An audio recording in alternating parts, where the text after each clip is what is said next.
Hi, this is Garrett Wong. I played Ensign Kim on Star Trek Voyager, and you're listening to Kneel Before Pod. Kneel Before Blog presents Kneel Before Pod. Ho, ho, hello, and welcome to the first Kneel Before Pod Christmas special. I'm your host, Craig McKenzie.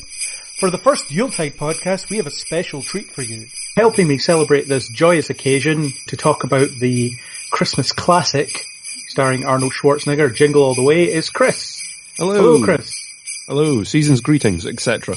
Yes, and Merry Christmas, or Merry non-denominational holiday to you. Merry time of year to you. Yes, so, Jingle All the Way. You've seen it? For your sins? I have several times, and then it popped up on Netflix in the run-up to Christmas as well. Yay. Hey. You should watch this. Yeah. Other films you might like. So after watching Jingle All the Way, for research purposes, obviously, I now get Christmas films as all my recommendations. Christmas films and bad films. Yeah. And Terminator 2 for some reason. Yeah, don't know why. Yeah, so it is a Christmas film. I mean, it is about a father trying to find his son a toy that's impossible to get on Christmas Eve. Would you say it sits in the pantheon of classic Christmas stories? I think so. You know, it's a Christmas film. It comes on every year. It's it must sit there as part of the Christmas classic selection.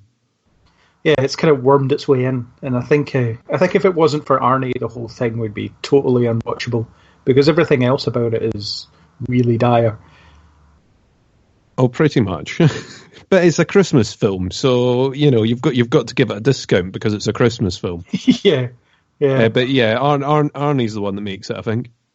Yeah, and it's actually about all the worst aspects of Christmas. You know, commercialism, greed, disappointed children, spoiled children, Ninja Santas, yeah, ninja criminal Santas, who just want to take toys away from little children and replace them with cheaper equivalents, with cheaper knockoff crap. But yeah, it's one of those films that, I don't know, it's kind of compelling to watch and it's funny to laugh at. I mean, if Arnie is playing completely against type, I think, you know, he's a mattress salesman or something in this film, isn't he? Yeah, it's very weird. I didn't quite pick up on what his job was. I just know that he was sort of sitting in the office and going, "Oh yeah, I'm going to leave. I'm going to leave any moment." And he's got a secretary and everything. And I'm going, "What's he actually doing?" He's sort of just sitting there making phone calls, going, "You're my favorite customer," to everyone that calls up. So I'm not too sure what Arnie was actually working as, but you know, I don't know how many mattresses he was lifting every day to keep up that physique. But geez. I'm sure it has something to do with mattresses because they keep talking about king and queen size and there's all these. You're paying more attention than me. Yes, I've seen this film a disturbing amount of times, and it's also worth noting that Arnie is called Howard, which, you know, when you look at him, you think, it's not Howard. Howard Langston. Well, name. I think that there's a prequel that could be made out of this where he's put in witness protection. So he's actually, I don't know what his real name could be. Something that you would associate really an with international assassin, and then he goes into witness protection and gets renamed Howard. Yeah, he has to pretend he's a mattress salesman, and then he falls in love with the fantasy and decides to stay. Well, that's good. That's going to happen. I'm sure Arnie would be up for doing that now, surely. Yeah, I'm pretty sure. I would watch that. That's really sad. They could make a one-off, or someone could make a... the Jingle All the Way prequel. It's the film that no one ever asked for, and it's not set at Christmas. And at least his son won't be in it. That's an that's an advantage. Yeah, I mean, I think Arnie is obviously he's the main character in it. He's the best part of the whole thing, despite the name. It's getting to see him play a completely different character that, you know, even at that time you didn't see Arnold Schwarzenegger as that kind of role. And I think it's what makes the film funnier, really. If it had been sort of a standard comedy actor in that role, I don't think it would have had the same appeal. No, I don't think it would have had any appeal, to be honest. Definitely after all this time. But yeah, the poor guy has the worst Christmas Eve you could ever think of. I mean, he spends a fortune and gets nothing. His car gets torn to shreds by like street criminals or something. And his wife almost leaves him. His son completely loses faith in him. It's his own fault, though. Oh, it's completely his own fault, yeah, because he's so neglectful. I just like that he's sort of forgiven in the end. He has a very nice redemption in the end, but, you know, you've still got to wonder. It's like, how did he not buy that by then? Surely he would have just got his secretary to do it. Yeah, well, his son is clearly so spoiled that he can be bought off by anything, you know, like, he misses an important part in his son's upbringing with this karate thing. And he just says, look, I'll buy you something and we'll call it even. And the son's just like, yeah, I want this. Buy me this and all is forgiven. I want the unbuyable toy. that was apparently supposed to have been purchased weeks ago. But, you know, surely his wife knows about him by now. I mean, by telling him, look, you need to buy this toy for our son now. Like, why couldn't she do it? Like, and that point, I'm wondering why she's still with him in the first place. Yeah. You know, even at the beginning of the film, I'm like, why is she still with him? How did that happen? It's like, yeah, he keeps missing everything. He's neglectful. He works all the time. He calls me his favourite customer. Yeah, at that point, is the romance not dead? Not yeah. Particularly, you know, obviously the other character that's sort of dotted about throughout the film, Ted, the neighbour, is... Lionel Hutz. Oh, very annoying. Even more annoying. So I suppose she gets to look at him every once in a while and go, yeah, at least it's not him. That guy is apparently fooling around with every woman in the neighbourhood, though. They're all like, thanks for the cookies, Ted, and making like really suggestive winks at him, and he's just like, yeah. Maybe that's where I'm going wrong. Yeah, and he's got like, his child is the epitome of being spoiled. You know, he's really fat. He gets everything that he wants. His dad like showers him with affection and presents, and you know, gets a reindeer from somewhere. Where do you order a reindeer before Christmas? And how long? Does he keep it forever? You know, like, is it just there? Do you just rent it? I don't know. That's probably the follow-up story that we should get.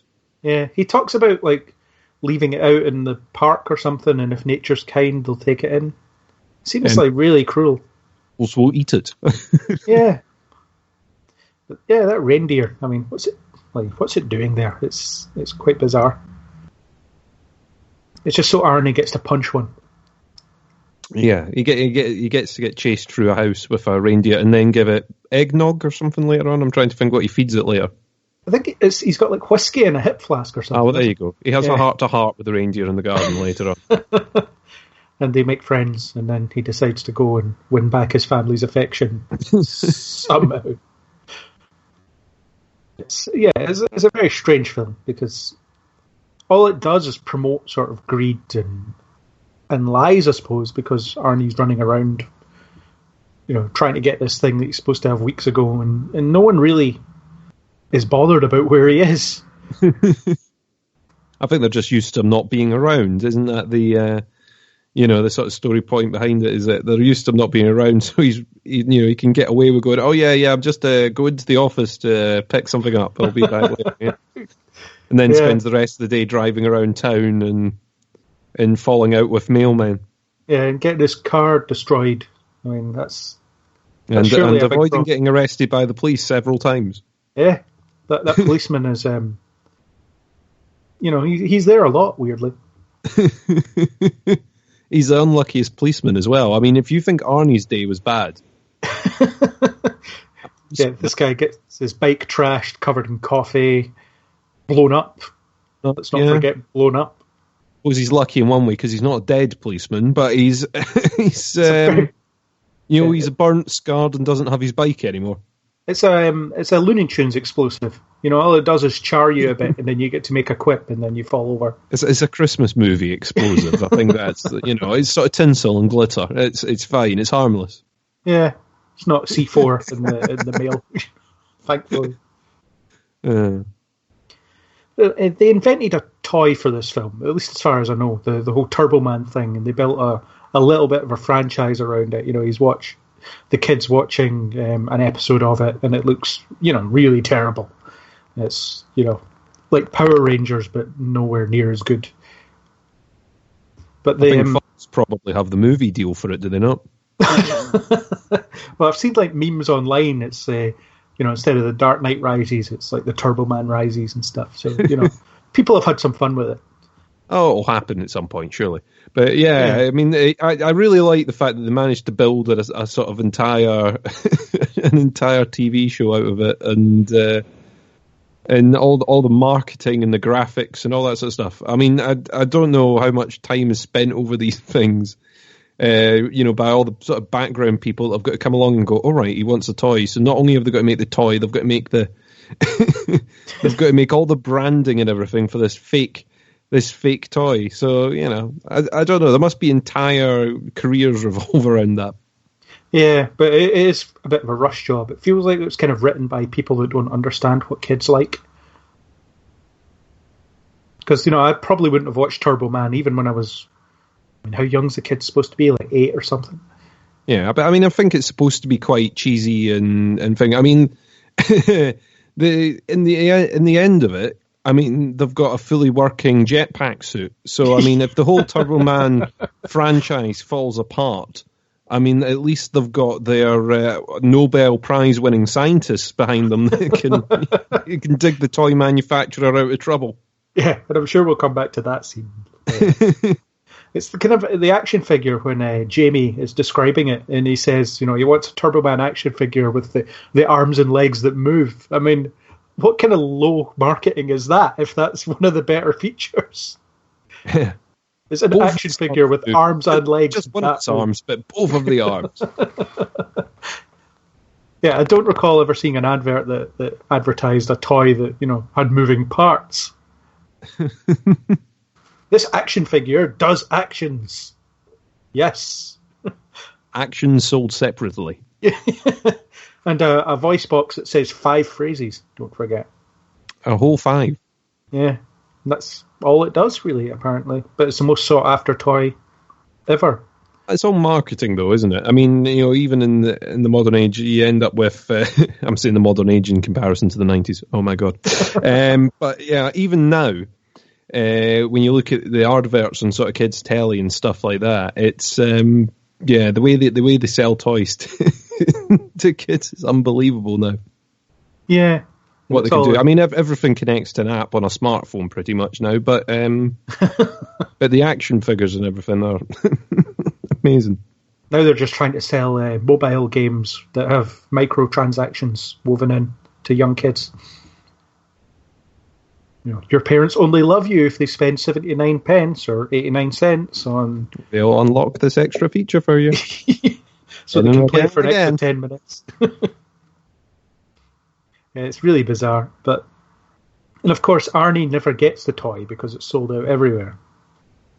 But he does win one on the radio. But he gets a gift certificate so that he can get one eventually. So that's something. Only by breaking into the radio station. And assaulting the guy, pretty much. Yeah, and assaulting the presenter in order to get the certificate, which I don't even think he takes in the end. No. Incidentally, the radio DJ is played by the guy that played Vice Principal Willard Kraft in Sabrina the Teenage Witch for a bit of 90s nostalgia. Oh, there you go. Someone's done their IMDb research. No, I recognised him, which says a lot about my viewing habits. But that was a good show. It really was. I wouldn't have anybody tell me different. And I won't. But yeah, the call-in with the reindeer names was hilarious. Some guy phones in and calls them Rodney and Jermaine and things like that. You're on the radio. Are people that stupid? Yes. Oh.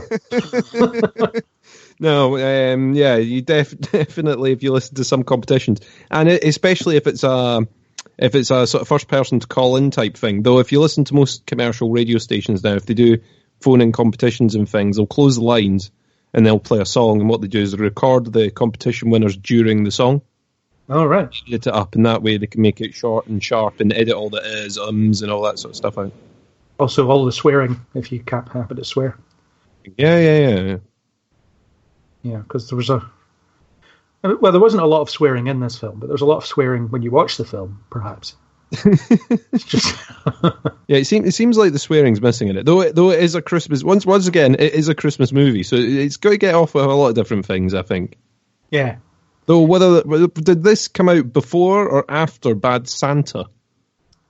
Probably before, because they do a pretty good job of putting over a Bad Santa in this film, and I was always wondering if they got the idea from that. Yeah, Jim Belushi is Santa. Well, he's not really Santa. 2003 versus 96, so yeah, quite a bit before. Oh, there you go. So you're saying that this film inspired Bad Santa? We'd have. That's a bold claim. Why not? Right. Was. Yeah, Jim Belushi's character was actually like really, really funny to watch.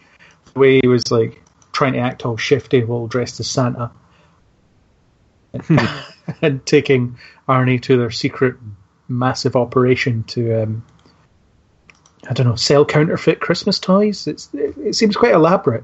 Yeah, it was a very elaborate scheme. I mean, I wasn't too sure what was going on. If they were all just selling rubbishy counterfeit toys, or if some of those were real toys, or what they were doing, I don't know. But they did get broken into at the end.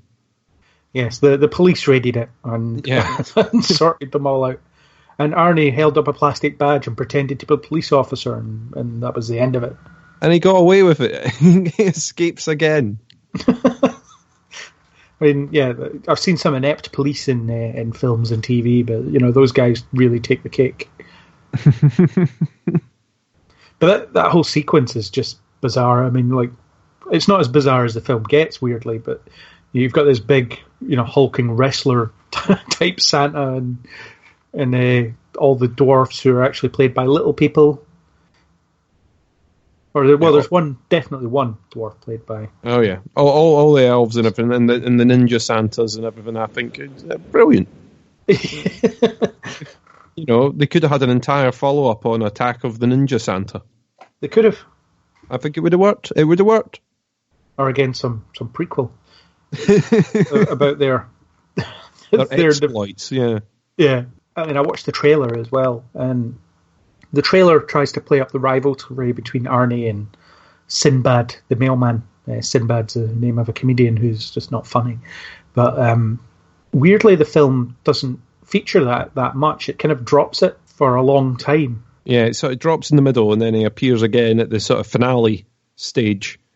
But yeah, I mean, it did sort of revolve around that at the beginning, though you kind of wonder, it was just sort of fate that they bumped into each other again after the store. Yeah. Not so much rivalry, and then they start sort of chasing each other around towards the end, Yeah, well, it was the first bit in the store where he, or before the store opens, where he almost assaults a woman because he's annoyed that he has to pay, I don't know, he's annoyed because he has a child or something. And yeah, but he almost punches a woman in the face. Very, very bizarre. I mean, I guess he's supposed to be the comic relief where Arnie's supposed to be the straight man, which is ludicrous when you think about it. Well, I think it's more to give him someone to play against. You needed a sort of villain, or someone that was chasing him, or he was chasing round in order to move the story.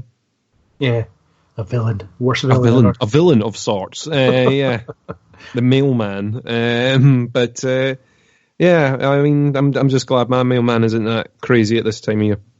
Yeah, I'm crediting it with more depth than it actually has, but there's a bit of kind of class struggle in there. Arnie's clearly a upper middle class guy, and mattress sales are going well. Yeah, and Sinbad is working class, and if it wasn't for the heat of last minute Christmas shopping, those two would never really interact, other than Arnie saying thanks for my parcel. Yeah, I mean, you do get a bit of that. And I suppose that's not resolved at the end, but you know, the mailman ended up with the Turbo Man doll sort of sorted. In the end, he does get it. He does, because Jamie realises the spirit of giving and hands it over. Oh, yeah. And Arnie's cursing it because he spent all day trying to get that, spent a fortune, lost almost everything. And Jamie doesn't want it in the end. He's almost died a good couple of times in the process as well. Yeah. Or probably would be dead if you were properly. Yeah.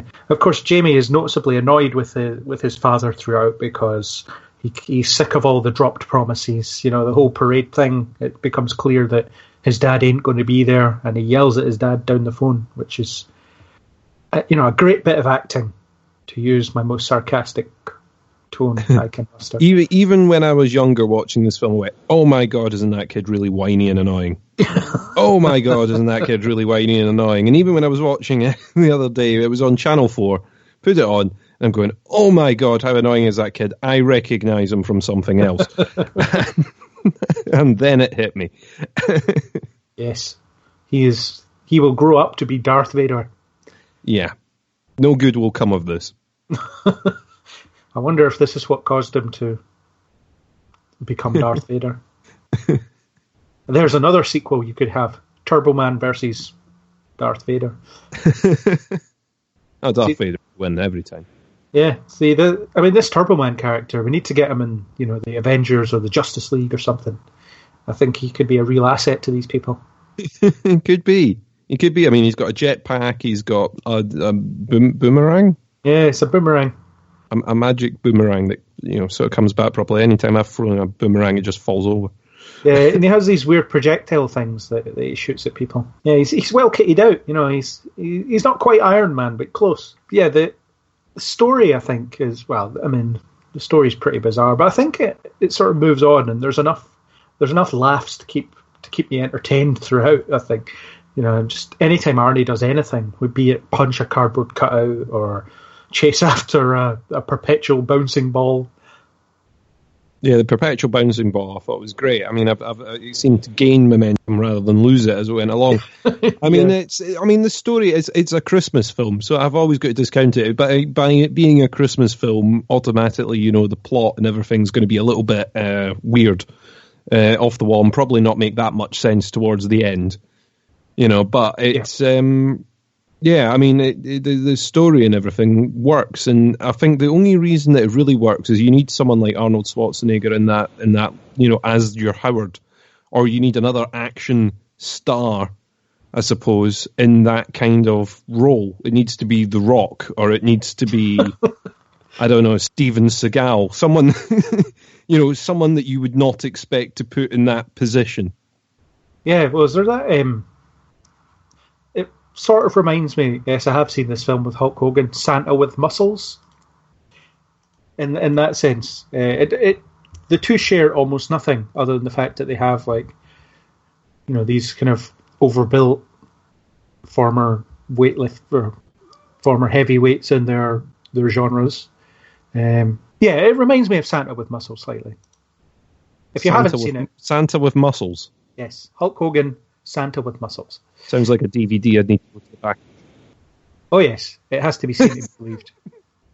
Came out the same year, incidentally. Oh, did it? Are you Googling it now? I'm on IMDb. All right, okay.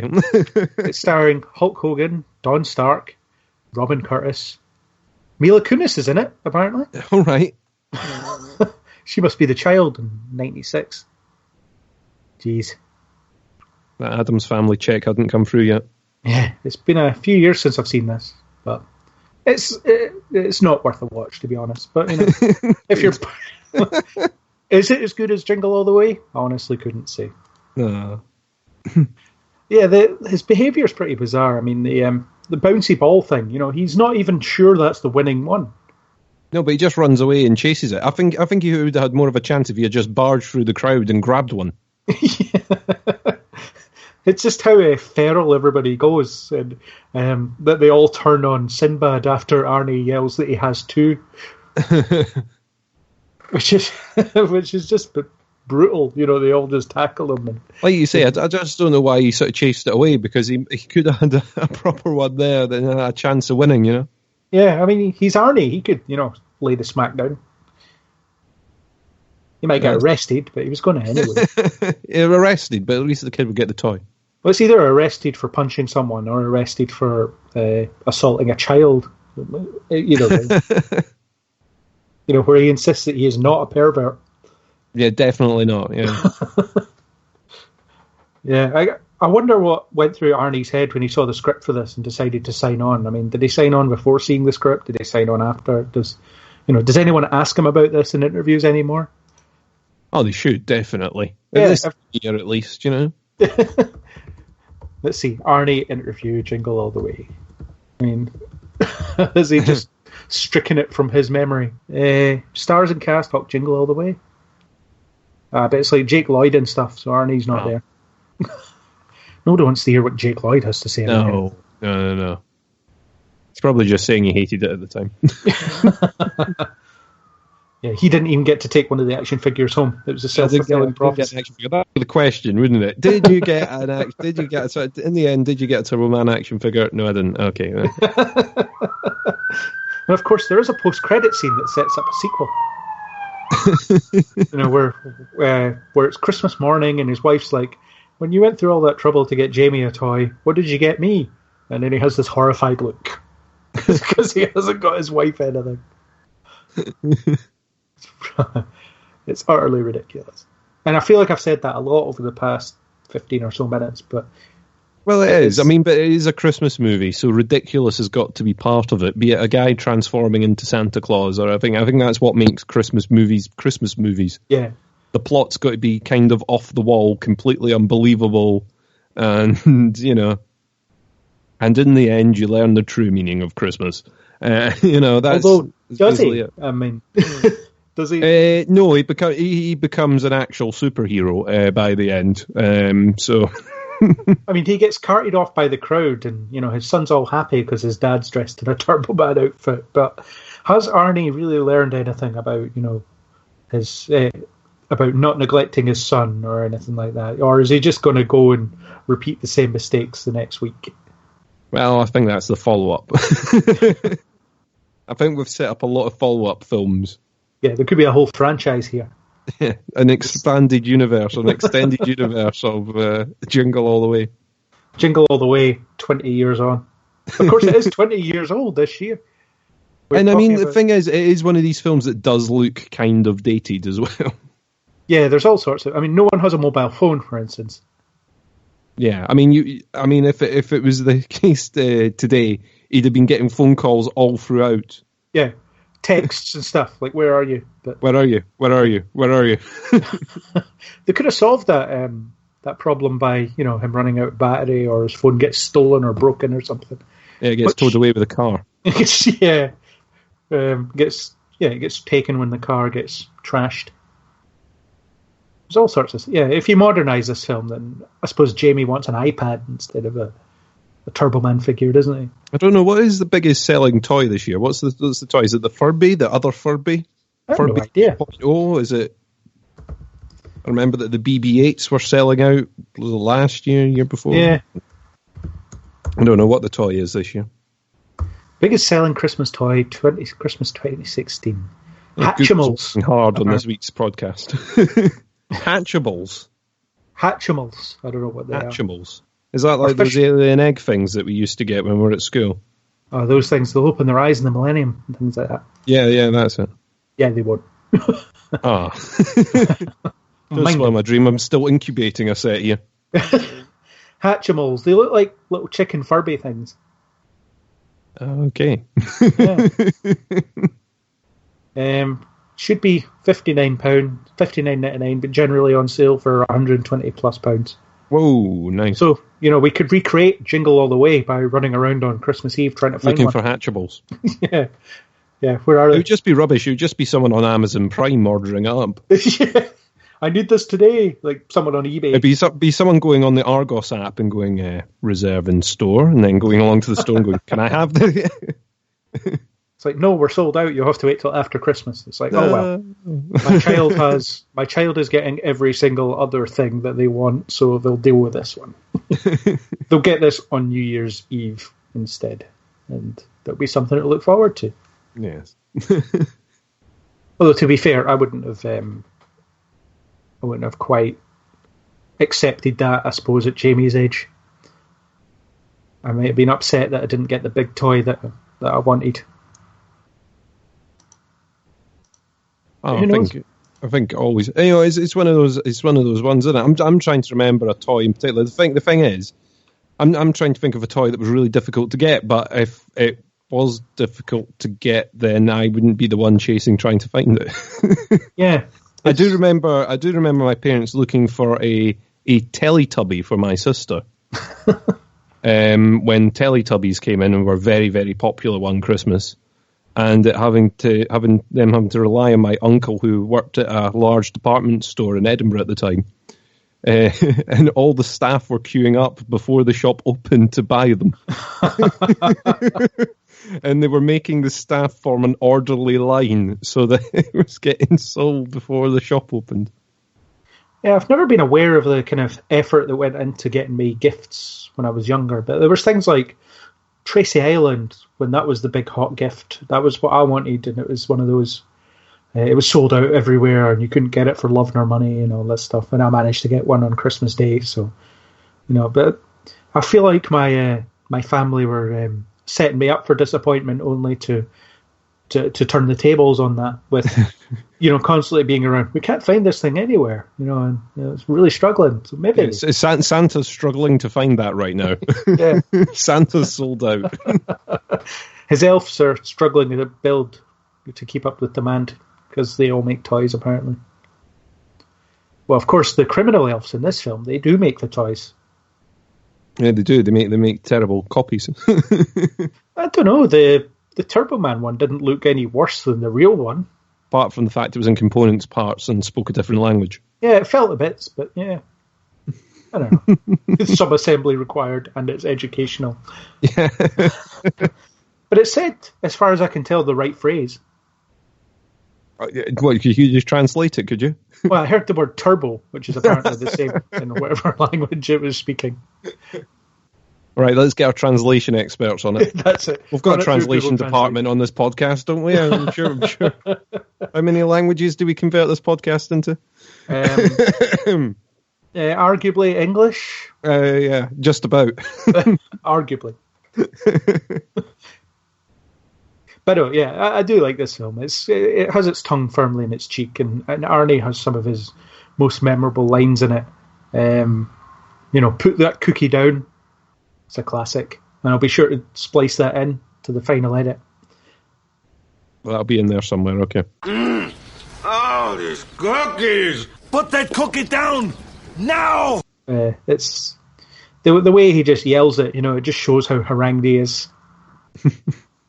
And when he tells his son that he's had enough with hearing about Turbo Man, that's quite a powerful moment. Because his son realizes that his dad does not like Turbo Man as much as he does, which is a painful moment for any child when you realize that your parents just aren't into the same stuff as you. I think he's just not into being constantly reminded that he hasn't bought Turbo Man. of how inadequate he is as a father. Yes. Whereas Ted got a Turbo Man months ago, and it was nestled safely under their tree. Yeah, until Arnie burnt half his house down. And tried to steal it. And got caught in the house with with the tree alight and a reindeer running rampant. Yeah. Yeah, although I like how he tries to pretend that he broke in to help put out the fire, and he's holding this he's holding the box with the toy at the same time. Yeah. Although I do like when Ted tries to come on to his wife and he gets smacked with the eggnog. The non-alcoholic eggnog. Non-alcoholic, which is, not really the point of eggnog, but, it's... it's good that he gets rejected. I'm just not sure at that point why she rejects him. I think she's inappropriate advances, but at that point, I'm kind of thinking your husband's useless. Yeah, just because Arnie's useless doesn't mean that she likes Ted, though. She probably thinks he's a snivelling weasel. Not. She is a snivelling, womanizing weasel. Because he does know how to make cookies, though. Yeah, he knows how to do a lot of things, which is weird. He's kind of become a Renaissance man since his wife died. Did she die? Did she leave him? I don't know. I'm not too sure. I didn't pick it up. Yeah. Yeah. Does it not say in the film that they're divorced or something like that, which means he's stuck with a kid? I can't remember. Yeah. It's a notable piece of dialogue that I missed while I was taking notes. I didn't know Ted's marital status. Porter's notebook out watching Jingle All the Way. Yeah, that's when you know you've descended into the original reviews said, actually, of Jingle All the Way, thinking of that. But, you don't really get Christmas films like this anymore. No, definitely. Not really. The sort of that whole the 90s, early 2000s, you got tons and tons of these Christmas movies coming out. Sort of Tim Allen and all these, all the comedians were doing Christmas movies. Yeah, and I think you get at least one a year, where you don't really get as many now.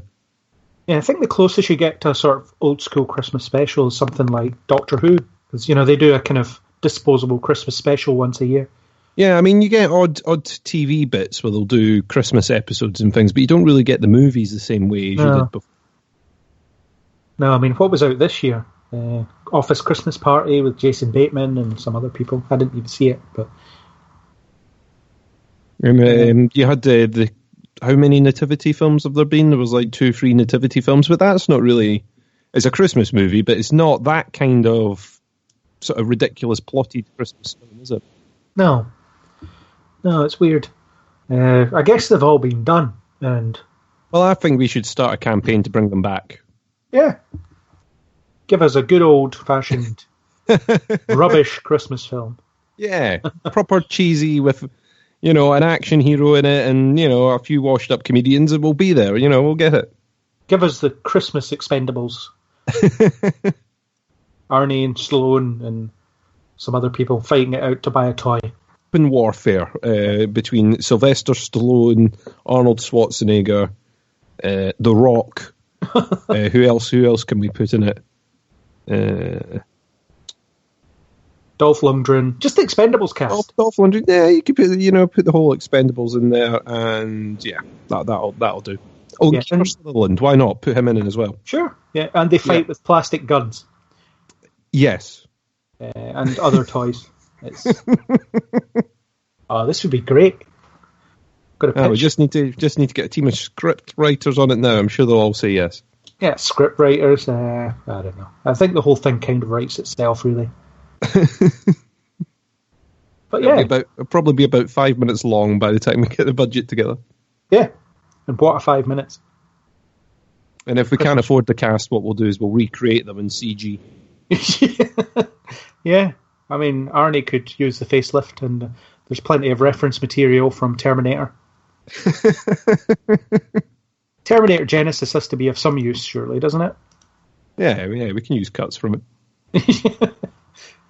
Finally, someone's found a use for Terminator Genesis. Yeah, I mean, what else about this film? What else sticks out as being funny, as being ridiculous, as being good, perhaps? No, I'm struggling now.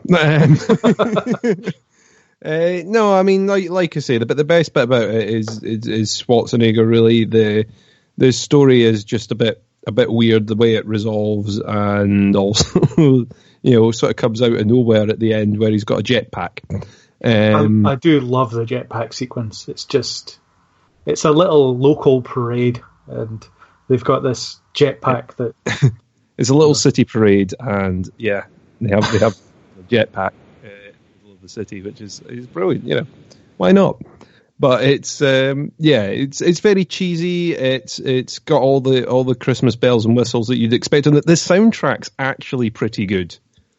Yeah, I mean that's one of the things. I mean, it manages to tick off a lot of the Christmas classics in there. So if you were looking for a sort of proper Christmas selection CD, I suppose the soundtrack of Jingle All the Way would do. Yeah, and the composer did quite a good job. Music by David Newman. David Newman. Yeah, let's find out what else he scored. Oh, he's done a lot of kids' films, David Newman. Ice Age, The Nutty Professor, Serenity, Oh. A Christmas Story 2, The Spirit. I've seen that, unfortunately. Well, Serenity had a good... Oh, Galaxy Quest, which is one of my favourite films. He's done quite a lot, David Newman. Yeah, Matilda. The Flintstones. There you go. I mean, Jingle All the Way. I mean, it's like you say, soundtrack and the sort of the score in there's actually pretty good. I'm trying to think of something else that I really liked about it, but I think the Turbo Man theme is really catchy.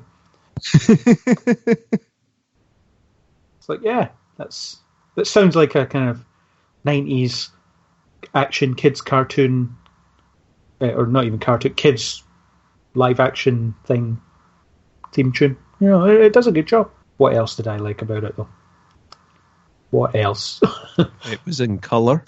Yes. And I suppose the fight between Arnie and Sinbad towards the end, you know, where they're both in hero and villain costume, and Arnie just says to him, "You're taking this too far," as if he hasn't.